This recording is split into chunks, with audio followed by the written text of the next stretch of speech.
So, these guys have had about 2 hours to recharge now. Purple belt, lightweight final, both of them coming through their matches successfully earlier. Jack Cronin in the white rash guard, winning on EBI rules, a submission in sudden death overtime over Jermaine Gill. James Costa getting it done with a submission over Sam. And Costa with a flying guard jump that Cronin immediately passes through. Straight through that guard there, locking down that side control. James, not today, managing to scramble back and regain a closed guard. I wonder if he's going to try and keep this. You know, in the last match against Sam, James Costa tried a lot of open guard, a lot of inversions. And it really wasn't paying off for him. And then as soon as he went to the closed guard, it was his for the taking. I wonder whether he's going to try and keep that same sort of strategy against Jack. Well, let's see. He's in the closed guard now. And he's looking to post that foot on the hip, and you saw he just snuck his hip out, and bang, took that arm away from Sam in their opening match. 20 minutes we're going to go here. Again, if we do exceed all of that time limit, we're going to go to the EBI rules to decide a winner. But it may well not come to that. Both these guys are going to be giving it everything to try and take home the very first Tough Grappling Challenge lightweight tournament belt. To be honest with you, Josh, with a submission-only competition, I think it's a real shame to have draws, even with really close matches. I would like to see the EBI rules or something similar to that used for all of the matches on this show, not just for the title matches. Yeah, what do you think? Shout out to Eddie Bravo, I got to say. I mean, I think that rule set's fantastic. I really do enjoy it, I have to say. It's, you know, but the horses for courses, you know, that's... you know, it's a good solution to a tournament problem. That last match that we had would have been nice to see it go a couple of sudden death rounds, to have one guy have his hand raised. What do you reckon at home? Let me know. At TUFFGC, if you want to let Dan know how you feel about sudden death overtimes in submission-only matches. Again, any comments, queries, questions, or just general abuse, feel free to hurl it our way on Twitter. I can handle it. I can take it. I'm all good. Tough man. So Costa looking to work from the closed guard here, maintaining this guard. A lot of grip fighting. Yeah, Jack very patient. This is a 20-minute round here, so this is double the time of the earlier matches. So imagine 20 minutes followed by sudden death. I could not even fathom how exhausting that would be. Cronin, hands on the biceps, head in the middle of the chest. Going to be so tough to open this guard if James Costa doesn't want to concede it. Yeah, well, we've spoken about this quite a lot tonight. No-gi especially. If a guy doesn't want to open his guard, or a guy doesn't want to try and pass the guard, it can be very difficult as the opponent to do anything about it. It's a very tough position to work from if the guy doesn't want to work with you. See, Cronin's tried to stand a couple of times now. Straight away, he's just had to base back down both knees. Yeah, he's keeping his head very low. He's maintaining a deep posture on the biceps and on the chest there and looking to bring his legs backwards. What he could do is try and posture up, jump to his feet, and pass a little bit more dynamically and see if that's working for him. Much harder to feed inside that arm with that C grip there, yeah? Because right now, he's basing very far backwards, so he can't really stand up at all, and James is just being patient and pulling him back down. I mean, you made a comment earlier in the night, Dan, about, you know, if that guard comes open, do everything in your power to avoid any sort of comprehensive guard from the other person. Just do your best to avoid it, because you could be stalled out for such a long time. Absolutely.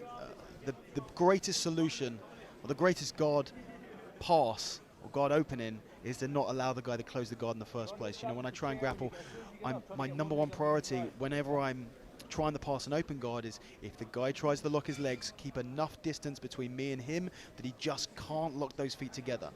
I don't mind his legs being around me, but I'm going to maintain enough space that he can't lock them off, because as soon as they're locked, you're in trouble, especially if he doesn't want to open them. 15.5 minutes left, Jack. So James Costa constantly trying to get on that right hip, on that right post. What he's going to do is use that to swing that left leg out and over. But he does keep going to that side. Alain Pose's just come over. He showed me his finger, which is well and truly broken. Ouch. So fair play to the guy. Good job of controlling that posture. Look for a chance to stand up. You know, you wouldn't have guessed it from the pace that he was continuing throughout that match, but yeah, his little pinky, his little pinky has gone to the market and it hasn't come back. So we've had 5 minutes of James Costa's closed guard now, and you've got to wonder at what point is the referee Ollie Geddes going to start thinking, you know, maybe we break them up. I wonder if we speak louder whether Ollie Geddes could be, I don't know, just decide that he wants to stand him up, or how many times we continue to say it, or how loud we say it, whether Ollie Geddes would, just on his own, you know, without any other influence, decide that he would want to stand them up. Just like that. Good, Jack. I'm sorry, ladies and gentlemen. Dan Strauss is...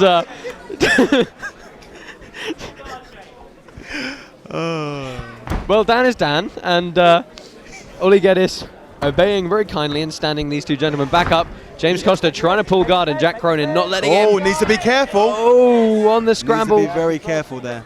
See, that's what we want to see. You know, we had two really exciting qualifying matches for this final bout for both of the athletes. They're exciting grapplers. Yeah. They're just very cautious with each other. Yeah, right now they're really both, you know, slowing it down, stalling to a certain degree, but just trying to be very methodical and about what they do. And, you know, a lot of what made both these guys come through their earlier matches very successfully, as you said, was just that openness and that willingness to hit things in the transition. We're talking about that Sean Williams guard from earlier. Yep. James Costa. We were talking about James's instructor, Elaine, using it. Funnily enough, James looking for the same thing right now. And we've already seen the kind of dexterity and flexibility that Costa has in attacking those tricky inverted positions. Yeah, so he really wants that omoplata setup. Now, the thing with the omoplata setup that makes it a very versatile tool is it's a pretty low percentage submission on its own, but because your entire body is isolating just the one arm, it allows you to set up a magnitude of other attacks and transitions.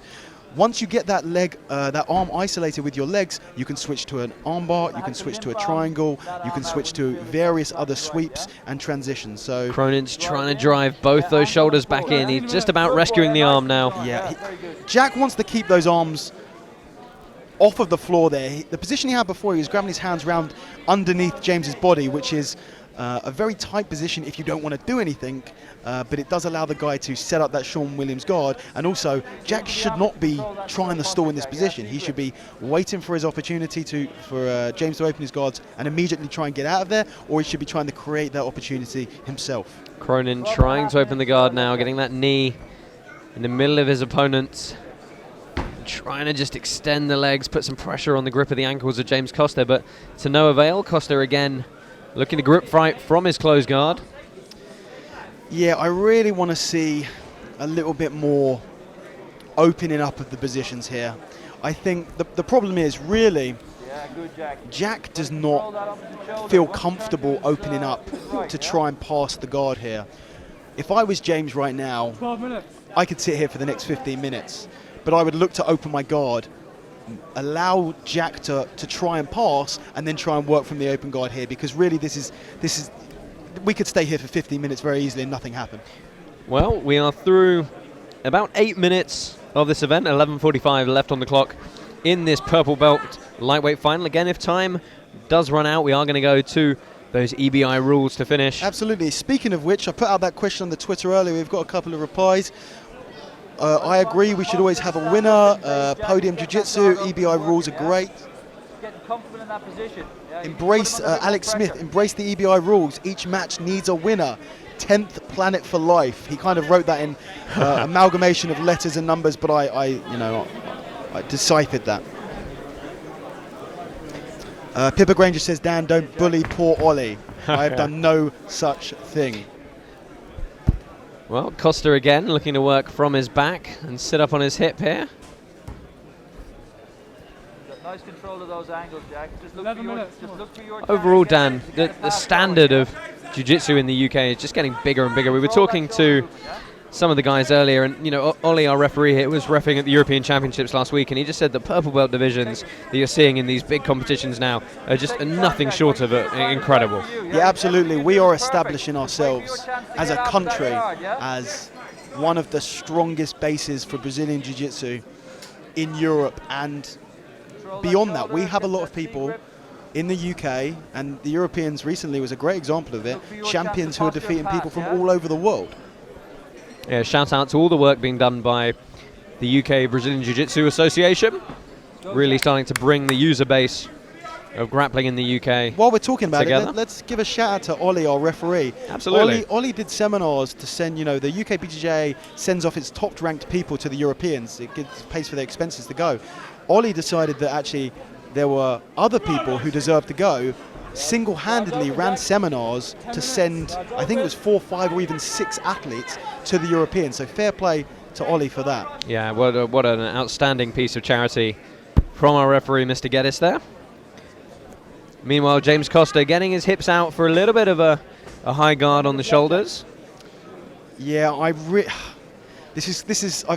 feel quite frustrated by this, to be honest with you. Both of these guys are capable of putting on a really exciting match. They just need to open up and allow it to happen. They need to be a lot more aggressive with the submissions. James needs to know that he's not going to get standing close guard. He's not going to get a sub. Jack needs to know he's not going to get a sub without trying to open up and pass. Both of the guys kind of need to mutually, at the same time, go, you know what, let's do this and go for it. That's what I want to see. There's 9 minutes. We're only halfway through. So as I say that, is it possible they've listened to me yet again? I'm really influential today. Oh, no. Yep. Oh, Costa looking to get up on his hip Costa's getting frustrated. and move his opponent. Costa's getting frustrated that he is unable to do stuff from this position. And because of that, he is, he's the aggressor here, really. I mean, it's just one of those things that requires a change of tact from one or both of these guys. And, with a belt on the line, you can understand why they're tentative to do so. But at the same time, the entire crowd watching here, are sort of willing them to say, hey, we'll support you in your decisions, we'll cheer for you, let's go, let's move this fight along. It requires an attitude change from both fighters. They need to mutually agree that they are going to push the pace and they're going to try and get a submission. Because we have this EBI rules and they know that, I'd hate to think that they're almost using the 20-minute round to wait out for the EBI rules to come in. Oh, Costa shoots a triangle, uses it to sweep to top. Is he going to let Cronin stand up? He is. But you saw there, he opened his guard. He immediately threatened the sweep. Yeah, James is absolutely being the aggressor here. He's off his back, so naturally the person off their back is the aggressor. It's a lot easier to just stall from inside the guard than from underneath the guard. James is definitely the aggressor here, but he's not really getting close to anything when it comes to Jack. I want to see Jack attack a little bit more aggressively if he ends up on top, but I'd be very happy to see Jack pull guard and look to work off his back. Yeah, you see James Costa making his intention known that he just wants to pull guard here. And double guard jump, Costa in on a leg now. And this is an interesting position. Costa going deep on that half guard. Jack really putting very heavy top pressure here. I've trained with Jack. Jack is a small guy, but I tell you, he puts the pressure of a big guy on. He is strong from on top. He is very powerful for the weight. Costa's got that underhook. He's got low around the leg. He's trying to swing through to deep half. He's got to watch that Kimura setup, though. Yeah, Jack wants to pull that right leg out and use it to either pass straight to mount, or to be honest, if I was him, to pass the side control. Mount is a very, very hard position to secure no gi compared to the gi. Well, and just limited offensive options as well. Absolutely. So because of that, we've got a guillotine attempt there. Jack gives up the guillotine attempt as he feels himself going over. And he feels like he'd prefer. Pops out on top, trying to jump the guard here. Sitting through that knee slice pass. Good frame on the face from Cronin. We've got 6.5 minutes left of this match, and I'm happy to see Jack on his back now. I want to see what he can do from here. We've had pretty much 10-15 minutes of close guard with Jack on top. Now I want to see a bit of guard with Jack on the bottom. Yeah, looking to tie James Costa up. And we saw that frame on the face. Dan, it seems slightly caveman-esque, but you can't underestimate the straight palm to the face to create the frame, control the distance. Such an effective weapon. There is nothing quite like a palm to the face to keep a guy at bay. I absolutely. Oh, Jack's thrown up a triangle here. We saw that in his first match, the willingness to throw the sub up, but then give it up perhaps a little bit quicker than he should do. Well, this is where it comes down to experience. An inexperienced guy would look at a submission, throw it up, lock it off, whether he has it or not. and he will convince himself that he can get this submission even though actually he may not be able to. The more experienced you are, the more aware you are and realistic about how likely you are to finish said submission. Jack threw up a triangle.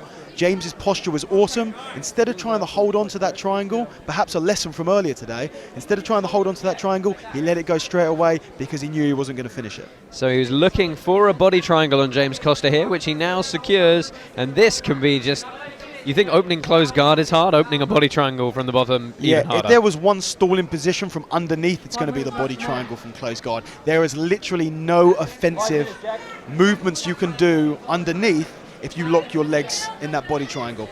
Jack, a beautiful sweep, just bumping the hips over straight into mount that. That looked incredibly easy. I wonder why. Might be getting a bit tired, perhaps. We're down to... We've been going for... Jack's taking the back now. Some really nice movement from James, switching between the back and the mount to throw Jack's positioning off a little bit, get a hand under there and escape. But we've been going for 15 minutes here, Dan. There could be a fatigue issue setting in for James Costa. A body triangle here. This is very interesting. Could just lock it. Well, James Costa has got a lot to fight. James has really been ahead this entire match, and all of a sudden, the flick of a hip, and Jack has taken complete control of this match. Costa just trying to break that body triangle. He's got to roll his hips over to the other side. I think that this could be a finish we're about to look at here. We saw already in the sudden death against Jermaine Gill earlier today that Jack can finish from the back. Very strong rear naked choke. He can finish from the back. Jack Cronin. Jack's locking off. Jack wouldn't lock off unless he knew that he had something. Oh, it looks like it's on the chin. Oh, and he gets the tap! Jack Cronin is going to take home the first Tuff Grappling Challenge Purple Belt lightweight tournament. That is patience, experience. He was slow starting. He got into it. He wore James down, and when he saw his moment, when he turned it on, let's give it up for both warriors this evening. What a great contest that was.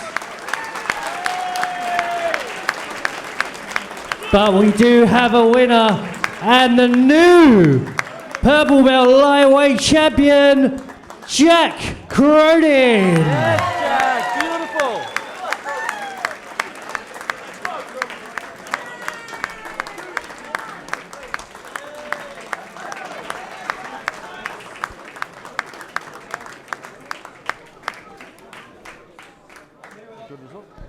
I'm here with our tournament winner, Jack Cronin.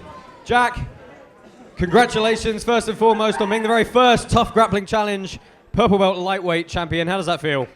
Yeah, it's amazing. I mean, I work really hard, and so coming here and facing guys, you know, like Jermaine and James, I mean, they're top guys. I mean, like James was medalled at the Europeans. Do you know what I mean? So, like to test myself against those guys, it's amazing. If we could just talk about that match for a moment.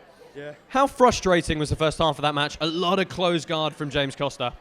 I was trying not to be frustrated because that's one of the things that can sort of hold you back, but I knew it was a little bit boring, but I was just waiting for the right opportunity. And we saw you win your first match in overtime by rear naked choke. Yeah. We saw you take home this match by rear naked choke. Favorite position of yours, perhaps? If it's there, it's there, you know. Like it's yeah, rear naked choke, but if it's there, take it, you know. So there's a lot of guys in the purple belt divisions in the UK who are going to come and want to take this belt off you. You up for the challenge? Yeah, I mean, like I'll compete against whoever's put in front of me. You know what I mean? Like, and I'm just thankful tonight that it was really tough opposition that I respect. You know, so yeah. Great stuff, ladies and gentlemen. Round of applause for your winner and tournament champion, Jack Cronin.